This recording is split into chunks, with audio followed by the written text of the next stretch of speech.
오늘 아침 여러분은 뉴스를 보셨습니까? 미국과 중국 사이의 관세 전쟁, 한국이 어느 편에 서야 하는지를 두고 연일 갑론을박이 이어지고 있습니다. 한쪽에서는 미국과 더 가까워져야 한다고, 다른 쪽에서는 중국을 너무 멀리해선 안 된다고 말합니다. 강대국 사이에 낀 작은 나라, 대한민국. 우리는 언제까지 이 고민을 반복해야 하는 걸까요? 그런데 여러분, 이 고민이 오늘 처음 생긴 게 아닙니다. 600년 전 조선도 정확히 이 자리에 서 있었습니다. 그리고 조선은 이 문제를 무려 500년 동안 풀어냈습니다. 어떻게요? 그 방법이 바로 오늘의 키워드, 조공이었습니다. 잠깐 조공이요? 중국한테 머리 숙이고 공물 바치던 그거 아닌가요? 그게 어떻게 해결책이 됩니까? 오늘 이 영상을 끝까지 보시면 생각이 완전히 달라질 겁니다. 조공은 굴욕이 아니었습니다.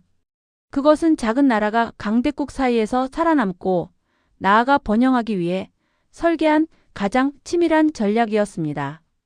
그리고 그 전략의 구조가 오늘 우리가 뉴스에서 매일 보는 한미동맹과 한중관계와 놀랍도록 닮아 있습니다. 지금부터 그 이야기를 시작하겠습니다. 오늘의 키워드입니다. 조공. 아침에 공물을 바친다는 뜻입니다. 이 두 글자가 동아시아 600년 역사를 만들었습니다. 조선의 운명을 결정했고 동아시아의 국제 질서를 설계했으며 그 논리는 지금 이 순간에도 우리의 외교 DNA 속에 살아 있습니다. 그런데 우리는 이 단어를 오해해왔습니다. 학교 교과서는 조공을 사대주의의 표현이라고 가르쳤습니다. 강한 나라의 굴복한 약소국의 굴욕이라고요. 그 프레임이 우리의 역사인식에 깊이 박혔습니다. 하지만 오늘 우리는 세 가지 질문을 통해 그 프레임을 완전히 뒤집을 겁니다. 첫째, 조공은 정말 굴욕적인 복종이었나? 아니면 전략적인 선택이었나? 둘째, 조선은 조공을 통해 실제로 무엇을 얻고 무엇을 잃었나? 셋째, 그 500년 전 외교 구조가 지금 우리 현실과 어떻게 연결되나? 이 세 가지 질문을 따라가다 보면 역사가 과거 공부가 아니라 지금을 이해하는 가장 강력한 렌즈라는 것을 직접 느끼시게 될 겁니다. 자, 시작합니다. 이야기는 1368년, 지금으로부터 658년 전으로 거슬러 올라갑니다. 100년 넘게 동아시아를 지배했던 몽골의 원나라가 무너집니다. 중원에서 일어난 한족 반란군의 지도자 주원장. 빈농 출신으로 탁발승까지 지낸 인물이었는데 혁명을 통해 황제의 자리에 오릅니다. 그가 세운 나라가 명나라 홍무제입니다. 홍무제가 가장 먼저 한 일이 뭐였을까요? 새 나라를 세운 황제에게 가장 급한 일은 바로 국제적 인정이었습니다. 나는 정당한 황제다. 이 나라는 합법적 왕조다라는 것을 주변 나라들에게 확인받아야 했습니다. 그래서 홍무제가 설계한 것이 바로 조공과 책봉 시스템이었습니다. 이 시스템의 논리는 간단합니다. 명나라 황제가 주변 나라의 왕을 공식적으로 인정해주고 그 대가로 주변 나라들은 정기적으로 조공 사절을 보내 황제의 권위를 인정하는 것입니다. 황제는 권위를 얻고 주변 나라는 안전을 얻습니다.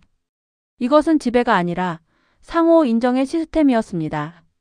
그렇다면 조선은 어떻게 이 시스템에 들어왔을까요? 1392년 고려 무장 이성계가 역성혁명을 통해 조선을 건국합니다. 새 나라를 세운 이성계 앞에는 즉각적인 위기가 있었습니다. 북쪽엔 여진족, 남쪽엔 왜구가 끊임없이 침략했고 무엇보다 바로 옆에 거대한 명나라가 있었습니다. 고려를 무너뜨린 혁명 정권으로서 명나라가 조선을 적대 세력으로 볼 경우 국가 존립 자체가 위태로웠습니다. 이성계의 선택은 빨랐습니다.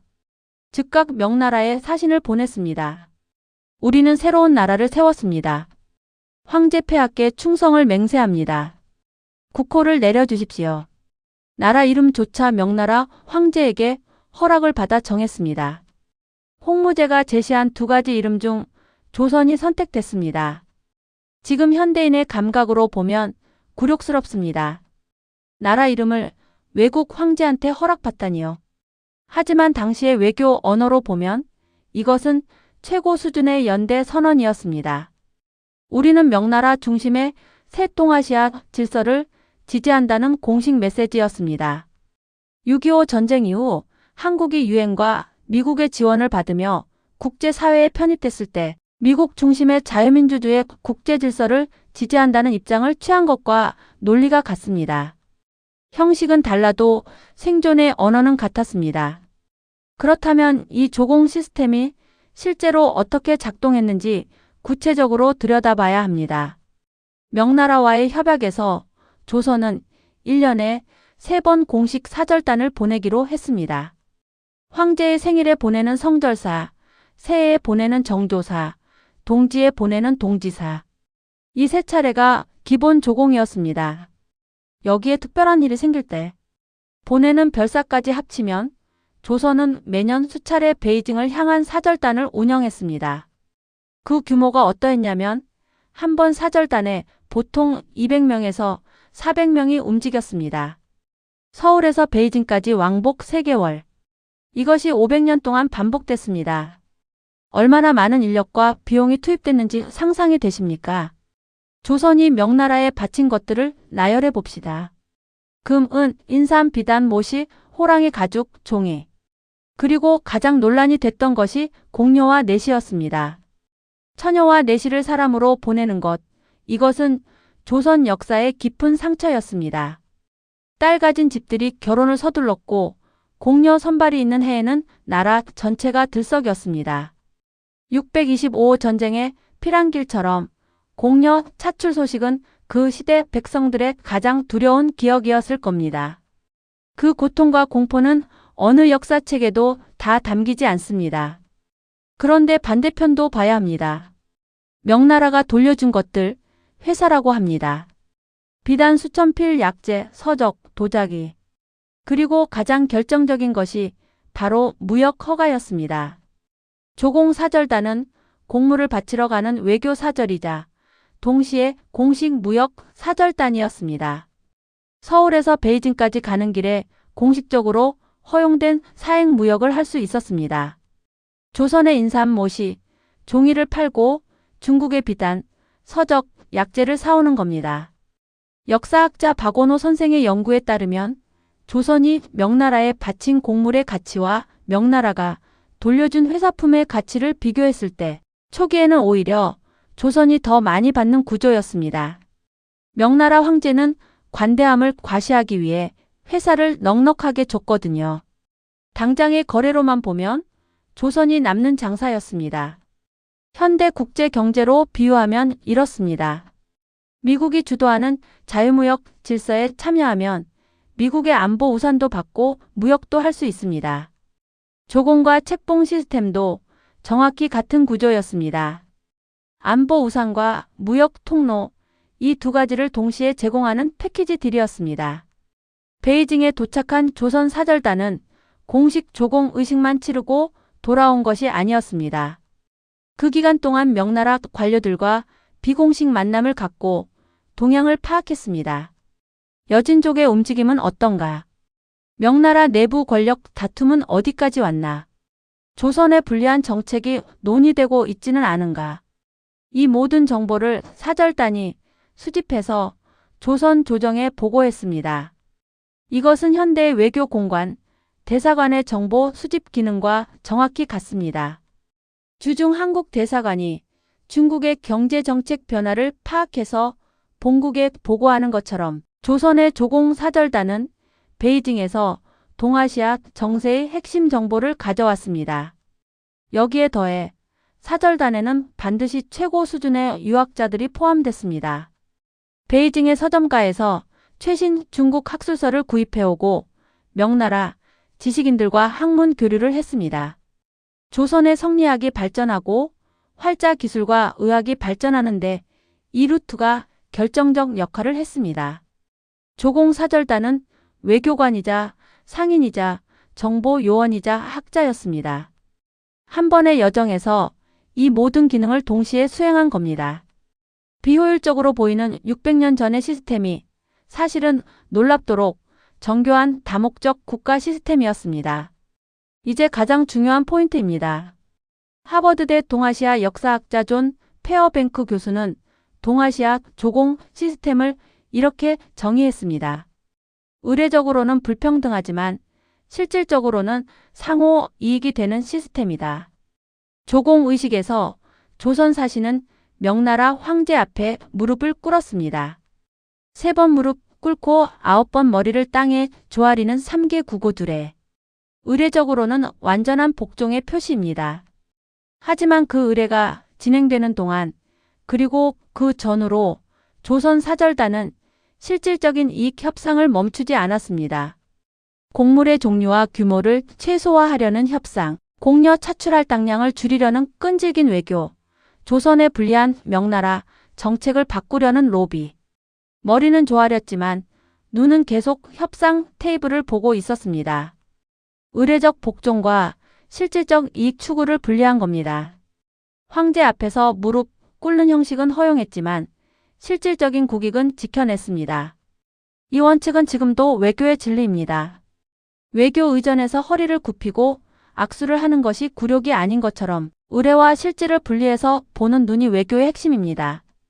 물론 모든 게 순탄하지는 않았습니다. 공여 차출의 고통, 명나라 군대가 조선 영토를 지나면서 백성들에게 피해를 주는 일들, 명나라 내부 사정에 조선 외교가 휘둘리는 경우들. 이 시스템에는 분명한 불평등과 고통이 있었습니다. 하지만 조선 관료들은 이 불평등한 시스템을 거부하는 것이 더 큰 위험을 가져온다는 것을 알았습니다. 그들은 현실을 직시하고 그 현실 안에서 최선을 찾았습니다. 역사학자 한명기 선생은 이 조선 외교의 특성을 이렇게 표현했습니다. 조선은 이 시스템 안에서 굴종하면서도 능동적이었다.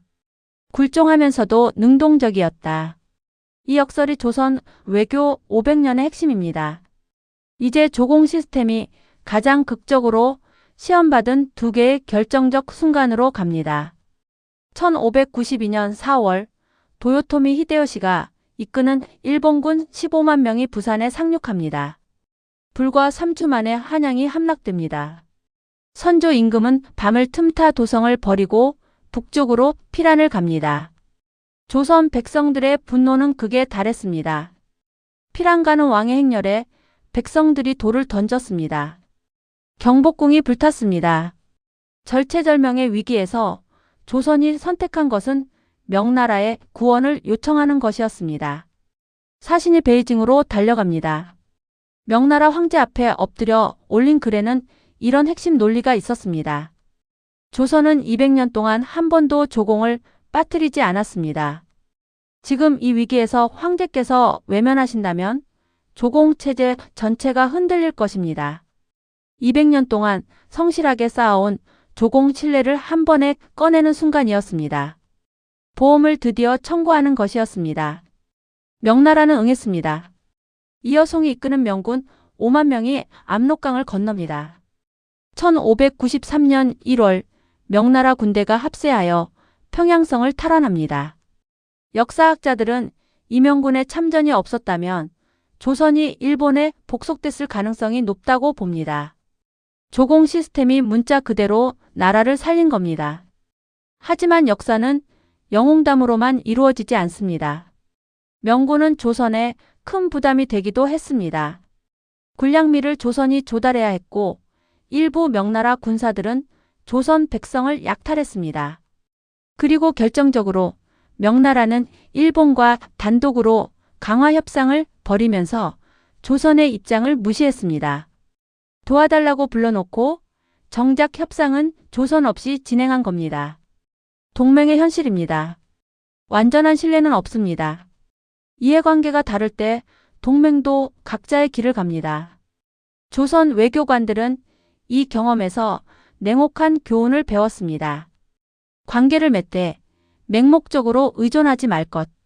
그리고 이 교훈은 두 번째 결정적 순간에서 더 비참한 형태로 현실이 됩니다. 임진왜란이 끝난 뒤 동아시아의 판이 바뀌기 시작합니다. 명나라가 기울고 만주족이 세운 후금, 나중에 청나라가 급속히 부상합니다. 1627년 후금이 조선에 사신을 보내 형제관계를 요구합니다. 명나라와의 관계를 유지하면서 자신들과도 좋게 지냈자는 제안이었습니다. 조선 조정의 반응은 단호했습니다. 거절. 당시 조선 사대부들의 논리는 이랬습니다. 임진왜란 때 명나라가 군사를 보내 우리를 살려줬다.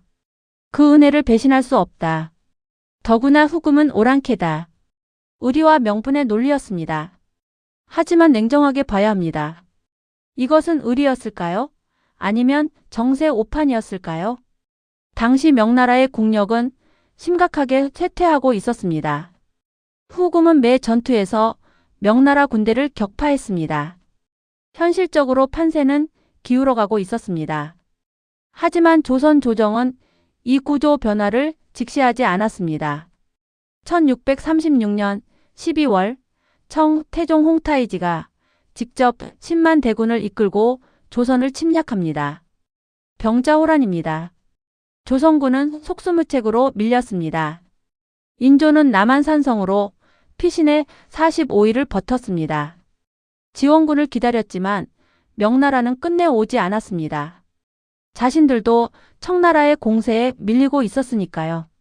명나라를 믿었던 조선의 계산이 완전히 빗나간 겁니다.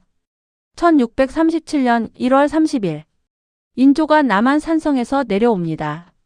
한강변 삼전도에서 청태종 앞에 무릎을 꿇습니다. 3번 무릎 꿇고 9번 머리를 조아리는 삼배구구두레. 조선 왕이 오랑캐로 여기던 청나라 황제 앞에서 바닥에 이마를 찢는 순간이었습니다. 인조실록은 이렇게 기록합니다. 신하들이 참아 볼 수 없어 눈을 돌렸다. 그 자리에서 울고 있던 신하들, 멀리서 바라보던 백성들의 마음이 얼마나 무너졌을지 역사책의 글자로는 다 담기지 않습니다. 하지만 우리가 주목해야 할 것은 그 이후입니다. 항복 후 조선은 청나라와 새로운 조공과 책봉 관계를 맺습니다. 이번엔 명나라 대신 청나라가 상국이 됐습니다. 굴욕적인 시작이었지만 이후 조선은 이 관계를 안정적으로 운영하며 다시 평화를 찾습니다.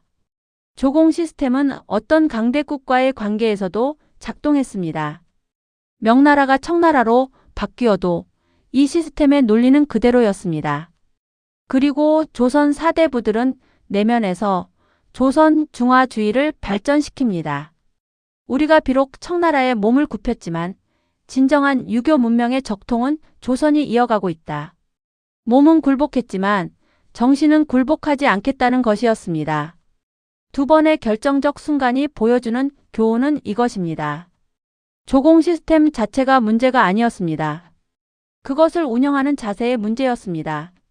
냉정한 현실 판단을 유지할 때 시스템이 작동했고 감정과 명분에 치우쳐 현실을 외면했을 때 비극이 왔습니다. 이제 역사의 문을 닫고 현재의 문을 열겠습니다. 오늘 조공 시스템 이야기를 들으시면서 자꾸 지금의 어떤 뉴스가 겹쳐 보이지 않으셨나요? 그렇다면 여러분의 역사적 직관이 맞습니다. 현대 한국이 처한 구조와 조선의 조공 시스템은 놀랍도록 닮아 있습니다. 3가지 실용 통찰로 현재와 연결하겠습니다. 첫 번째, 한미동맹입니다. 명나라는 임진왜란에 참전했고 미국은 주한미군과 해구산으로 안보를 제공합니다. 조선은 조공의식을 통해 명나라의 권위를 인정했고 한국은 방위비 분담금을 내고 미국 주도 국제 질서를 지지하는 외교 행동을 합니다. 미국이 FTA 협상에서 압박을 가하거나 방위비 분담금 증액을 요구할 때 그 협상 테이블의 구조가 조공 사절단이 명나라 관료들과 벌인 협상과 논리적으로 같습니다. 하지만 명나라와 조선의 관계가 단순한 지배와 복종이 아니었듯이 한미동맹도 단순한 복속 관계가 아닙니다. 한국도 미국의 반도체, 전기차 배터리 등 핵심 기술과 산업을 제공하고 있고 주한미군 기지가 미국의 동아시아 전략에서 핵심 역할을 합니다. 의례적 불평등, 실질적 상호 이익의 구조가 지금도 작동하고 있는 겁니다. 두 번째, 사드 보복입니다. 2017년 사드 배치 결정 이후 중국의 한한령, 관광객 급감, 롯데마트 영업 중단 강요. 이 경제 압박의 논리가 어디서 본 것 같지 않으십니까? 조선이 명나라나 청나라의 요구를 거부했을 때 조공 무역 통로가 막히던 것과 구조가 같습니다. 강대국이 자신의 요구를 거부한 소국에게 경제적 채찍을 드는 패턴 600년 전에도 지금도 같습니다. 그리고 한국이 사드 보복에 대응했던 방식, 정면 충돌을 피하면서도 원칙은 지키고 관계 회복의 출구를 열어두는 방식도 수백 년 전 조선 외교관들이 쓰던 방법입니다. 세 번째, 구조 변화를 읽는 눈입니다. 병자호란의 가장 큰 교훈은 명나라가 쇠퇴하고 청나라가 오르는 구조 변화를 너무 늦게, 너무 감정적으로 대응했다는 것입니다. 지금 우리는 미국 중심의 기존 패권 질서와 중국의 도전이 충돌하는 시대에 살고 있습니다. 어느 쪽이 명나라가 되고 어느 쪽이 청나라가 될지 아직 아무도 모릅니다. 하지만 그 구조 변화를 계속 읽어야 한다는 것은 분명합니다. 그리고 여기서 조공 시스템의 마지막 교훈이 나옵니다. 조선은 명나라와의 조공 관계 외에도 일본과는 부산의 외관을 통해 교역했고 여진족과도 국경 무역을 했습니다. 한 강대국에 완전히 올인하지 않고 다층적 관계망을 유지한 겁니다. 지금 한국 외교의 방향도 이것과 닮아야 합니다. 한미동맹을 축으로 하면서도 한중한 일앗의 안 중동과의 관계를 다층적으로 관리하는 것. 이것이 조공 시스템에서 배울 수 있는 가장 현실적인 지혜입니다. 오늘 우리는 조공이라는 두 글자 안에 담긴 600년의 역사를 따라왔습니다. 이제 그 여정을 정리할 시간입니다. 조공은 굴욕이 아니었습니다. 그것은 14세기부터 19세기까지 동아시아라는 특정한 국제 질서 속에서 작은 나라, 조선이 설계한 생존과 번영의 전략이었습니다.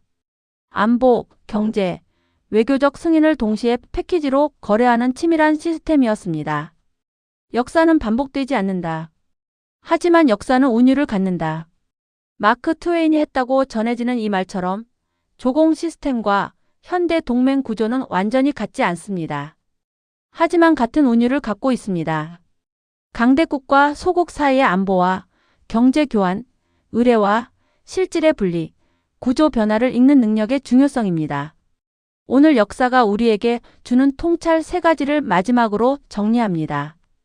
첫째, 의례와 실질을 분리하라. 외교에서 형식과 실질을 혼동하지 말아야 합니다. 어떤 관계에서 어떤 표현을 쓰느냐보다 그 관계를 통해 실질적으로 무엇을 얻고 있느냐가 중요합니다. 둘째, 관계의 자산을 장기적으로 쌓아라. 조선이 임진왜란 때 명나라 원군을 받을 수 있었던 건 200년 동안 쌓아온 신뢰와 관계 자산 덕분이었습니다. 외교는 위기 때만 하는 것이 아닙니다. 평소에 꾸준히 관계 자산을 쌓아야 위기 때 그 자산을 꺼내쓸 수 있습니다. 셋째, 구조 변화를 냉정하게 읽어라. 조선이 병자호란에서 실패한 근본 원인은 명나라가 기울고 청나라가 오르는 구조 변화를 감정 없이 읽는 데 실패했기 때문입니다. 국제 질서의 변화를 인형과 감정이 아닌 현실의 눈으로 읽는 능력이 생존 외교의 핵심입니다. 600년 전 조선의 외교관들이 베이징으로 가는 세 달의 길 위에서 고민했던 문제들, 그것이 지금 우리가 뉴스 앞에서 마주하는 문제들과 본질적으로 같다는 것. 그것이 오늘 역사가 우리에게 건네는 말입니다. 역사는 과거의 기록이 아닙니다. 역사는 지금 여기서 다시 읽히는 것입니다. 그리고 그것을 읽는 여러분이야말로 역사를 살아있게 만드는 사람들입니다. 역사를 아는 사람은 현재를 이해하고 미래를 준비할 수 있습니다. 오늘 조공 이야기를 들으시면서 지금 우리나라 외교의 어떤 장면이 떠오르셨습니까? 조선이 택한 전략 중에서 지금 우리가 반드시 배워야 할 것, 그리고 조선이 했던 실수 중에서 절대 반복해서는 안 될 것이 있다면 무엇인지 댓글로 꼭 나눠주십시오. 여러분의 생각이 이 역사를 더 깊고 풍성하게 만들어줍니다. 구독과 알림 설정으로 다음 키워드도 놓치지 마십시오. 감사합니다.